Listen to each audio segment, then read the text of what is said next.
तो वेलकम है दोस्तों। देखिए बीसीसीएल सब कोई नाम सुना ही होगा। बीसीसीएल सीसीएल एकदम टारगेट एकदम अच्छा नौकरी होता है, ठीक है, हम सब भी जानते हैं। तो चलिए देखते हैं बीसीसीएल में, और जिसका हमारा झारखंड में एक ब्रांच है धनबाद में, ठीक है। यहीं पे वैकेंसी निकल के आई है कोयला नगर धनबाद की ओर से। और टोटल सीट्स की बात करें तो 59, ठीक है, 59 सीटें हैं। चलिए जानेंगे सब डिटेल के बारे में कि कौन अप्लाई कर सकता है, कितना सैलरी रहेगा, ठीक है, प्रोसेस क्या है, क्या क्वालिफिकेशन है, एवरीथिंग, ठीक है। चलिए तो शुरू से आ जाते हैं। ये रहा हमारे वैकेंसी। बीसीसीएल इसका फुल फॉर्म होता है भारत कोकिंग कोल लिमिटेड, ठीक है।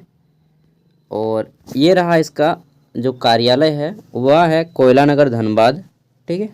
चलिए आगे देख लेते हैं। तो यह जो वैकेंसी है दोस्तों, बहुत खेद के साथ बोलना पड़ रहा है कि यह वैकेंसी आपका इंटरनल नोटिफिकेशन है। मतलब इसमें जो है केवल संस्था के ही आदमी काम कर पाएंगे। संस्था बोल रहा हूँ, सॉरी, जो इसके डिपार्टमेंट हैं, ठीक है।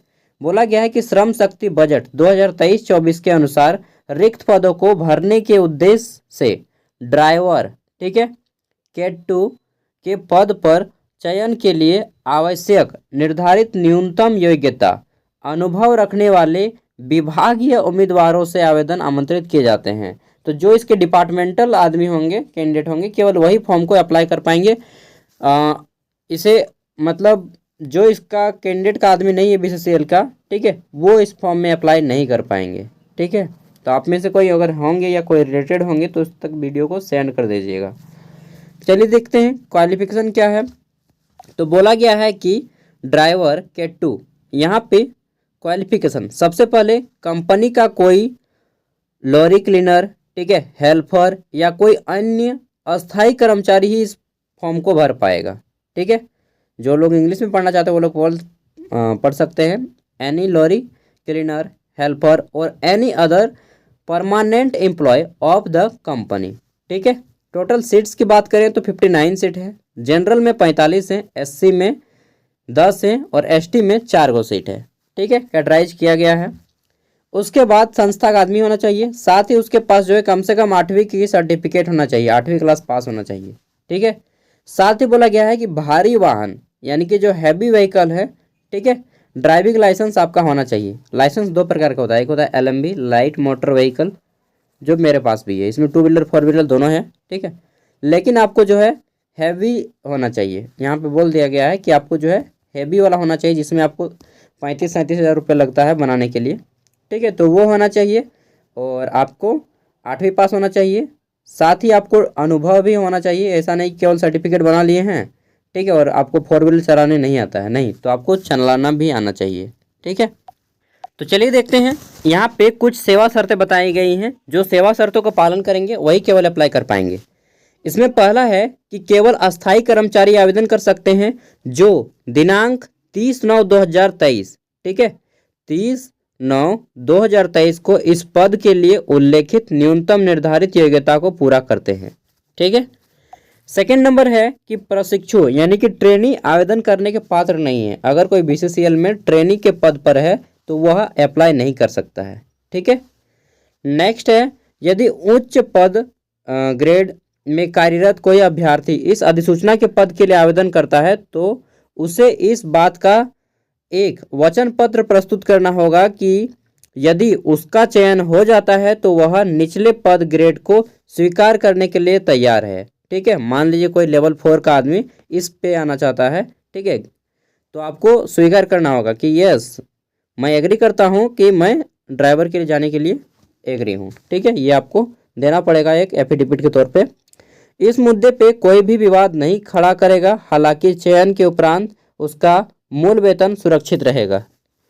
आगे देख लेते हैं। फिर बोला गया है कि अभ्यर्थी के पास सेवा पूर्ण वर्ष के लिए न्यूनतम अच्छा सीआर रेटिंग होनी चाहिए। जो आपको रेटिंग मिलता है वो अच्छा होना चाहिए।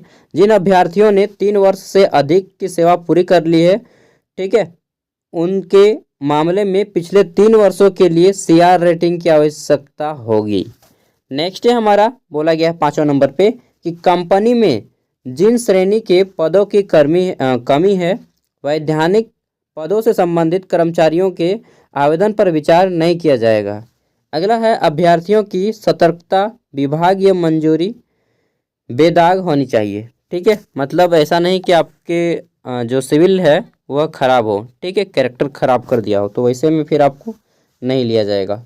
नेक्स्ट है अभ्यर्थियों का चयन वर्ष 2023-24 के लिए कंपनी के स्वीकृत श्रम शक्ति बजट के अनुसार रिक्त पदों के अधीन होगी। अगला है कि प्रबंधन द्वारा तय की गई तिथि एवं स्थान पर आवेदकों को ट्रेड योग्यता परीक्षा के लिए बुलाया जाएगा। ठीक है, तो जिसमें आपको ड्राइविंग टेस्ट भी देना पड़ेगा और हो सकता है कि आपका जो है यहाँ पे एग्ज़ाम उसके जस्ट बाद करा दे। एग्ज़ाम तो होगा, एग्ज़ाम में क्या होगा, तो चयन ट्रेड योग्यता परीक्षा के माध्यम से होगा। इसमें परीक्षा 100 अंकों का होगा। अभ्यर्थियों के ड्राइविंग कौशल, ठीक है, यानी कि आपको ड्राइविंग चलाना होगा, वाहन परिचित, यातायात नियम एवं विनियमों के ज्ञान की परीक्षा की जाएगी। सामान्यतः या सामान्य अभ्यर्थियों के लिए कम से कम 100 में 40 अंक लाना होगा, बाकी ST SC के लिए 35 अंक लाना होगा। ठीक है, आगे देख लेते हैं। तो यहाँ पे फिर बोला गया है 5वां नंबर पॉइंट में कि परीक्षा में प्राप्त अंकों के आधार पर एक पैनल की तैयारी की जाएगी और वही डिसाइड करेगा कि आपको किसको सेलेक्ट करना है, किसको निकालना है। यदि परीक्षा में 2 या 2 से अधिक अभ्यर्थियों को समान अंक प्राप्त होता है तो उनकी वरिष्ठता का निर्धारण किया जाएगा।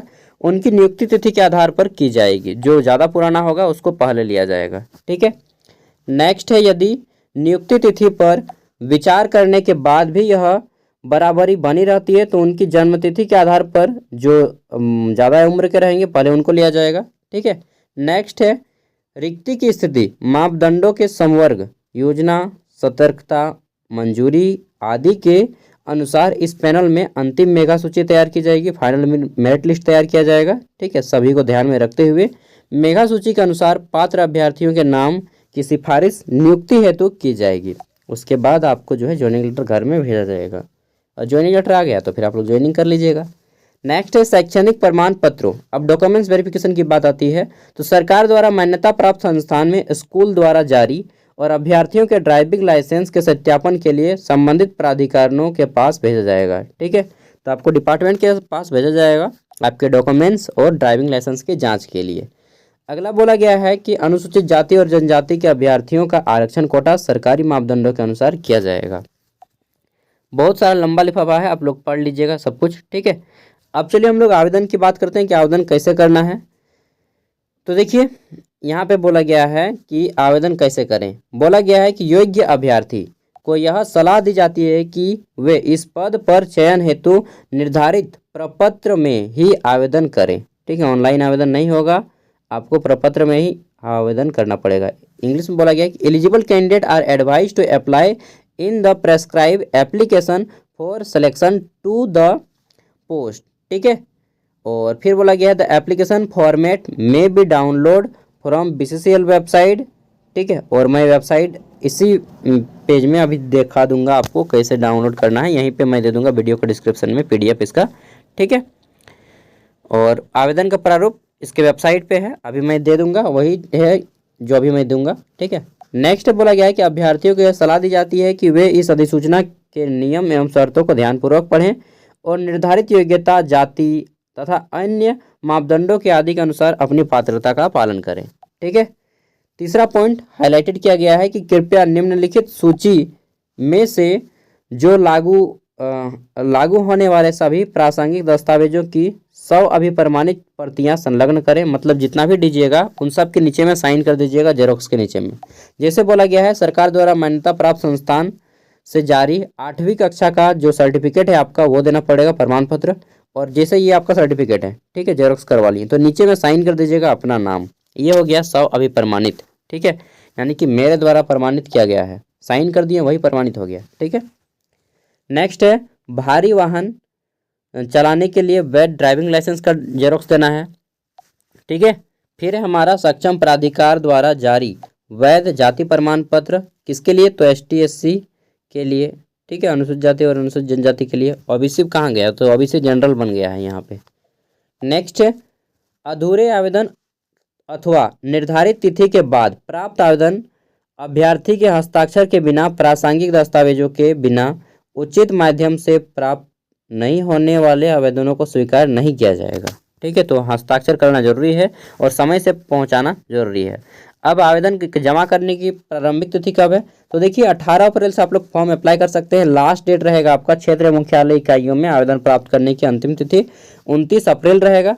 ठीक है, क्षेत्रीय मुख्यालय और कर्मचारी की स्थापना विभाग BCCL मुख्यालय में सभी प्रासंगिक दस्तावेजों के साथ आवेदन प्राप्त करने की अंतिम तिथि रहेगा, ये रहेगा 7/5/2024। ठीक है, इंग्लिश में है कि last date of receipt of application with all relevant documents at NEE, ठीक, डिपार्टमेंट BCCL हेडक्वार्टर, जो कि कहाँ पे है? कोयला नगर। ठीक है, लिखित परीक्षा की संभावना तिथि जल्द ही आपको बताया जाएगा वेबसाइट के माध्यम से, और आप लोग वेबसाइट चेक करते रहिएगा। ठीक है, अब यहाँ पे बोला गया है कि उप महाप्रबंधक कार्मिक कर्मचारी स्थापना बाय GM। ठीक है, और यहाँ पे सभी क्षेत्रीय महाप्रबंधक BCCL को यह भेजा गया है, मुख्यालय में भेजा गया है। ठीक है, महाप्रबंधक। तो ये हो गया आपको डेट। अंतिम तिथि के अगले दिन सभी आवेदकों के नामवार विवरण तैयार कर इस बात की पुष्टि करते हुए पत्र भेजकर यह प्रमाणित करेंगे कि प्राप्त सभी आवेदनों की सूची तैयार कर ली गई है और इसे आवेदन नहीं बचा है। ठीक है, तो आपको इसको पूरा पढ़ लेना है एक बार अच्छे से। ये रहा आपका फॉर्मेट, आवेदन का प्रारूप देख लीजिए, ये आपको फिलअप करना पड़ेगा। ठीक है, तो नेक्स्ट वीडियो में अगर टाइमिंग मिला तो बता दूंगा कि ये आपको किस तरह से फिलअप करना है। बाकी आप में से बहुत से लोग फॉर्म फिलअप इजीली कर सकते हैं। ठीक है, सब कुछ इजी है। ये पेज नंबर 7 और पेज नंबर 8 आपको डाउनलोड कर लेना है। पेज नंबर 7, ये पेज नंबर 8 अंडरटेकिंग फॉर्म। ठीक है, तो अंडरटेकिंग फॉर्म उनके लिए होता है जिनके पास सर्टिफिकेट वगैरह नहीं होता है। Accepted for lower post grade on departmental selection. ठीक है, रेफरल नोटिफिकेशन डेट, और ये हो गया पूरा का पूरा। तो जिनको भी अप्लाई करना है आप लोग कोशिश कीजिए कि ये जो डेट दिया गया है आपका यहाँ पे 29 अप्रैल, इससे पहले ही कर लें। ठीक है, ये 7 तारीख के भरोसे में मत रहिएगा। ठीक है, नहीं तो फिर हेडक्वार्टर जाना होगा। 7 तारीख को कीजिएगा तो हेडक्वार्टर जाना होगा सभी डॉक्यूमेंट्स के साथ। ठीक है, लास्ट डेट है receipt of applicant at area, तो आप अपने एरिया में कर सकते हैं 29, और मैं कहूँगा डायरेक्टली आप हेडक्वार्टर पहुँचा दीजिए, बाकी आपकी मर्जी। ठीक है, एड्रेस क्या रहेगा वो आपको जो है स्पीड पोस्ट करना होगा, या फिर आप सब डिपार्टमेंट के आदमी है तो आपके पास उतना पहुँच तो होगा कि कहाँ पे क्या करना है, ये सब आपको मालूम होगा। ये रहा एड्रेस। ठीक है, सब यहाँ पे subsidiary of coal India limited. ठीक है, ये आपका डायरेक्टरेट NEE डिपार्टमेंट, यहाँ पे है एड्रेस कोयला भवन। ठीक है, कोयला नगर धनबाद, ये पिन कोड है और CIN नंबर है। ठीक है, बाकी वेबसाइट आपका www.bccl.in है। जो लोग वेबसाइट चेक करना सकते हैं वो लोग वेबसाइट से चले जाइएगा। थैंक यू, मिलते हैं नेक्स्ट वीडियो में, बाय। और अदर इन्फॉर्मेशन शायद इस चैनल पे देखिए, अगर डिपार्टमेंटल वैकेंसी होता है तो जल्दी जल्दी इंपॉर्टेंट इन्फॉर्मेशन नहीं दे पाता हूँ, क्योंकि बहुत सीमित लोग अप्लाई करता है, तो उसके लिए वीडियो बार बार बनाना सही नहीं होता है। इसलिए मैं डायरेक्टली बोल देता हूँ कि आप लोग वेबसाइट चेक कर लीजिएगा। ठीक है, नेक्स्ट टाइम, बाय। PDF मैं वीडियो का डिस्क्रिप्शन में दे रहा हूँ, वहाँ से डाउनलोड कर लीजिएगा। Thank you for watching this video, मिलते हैं नेक्स्ट टाइम।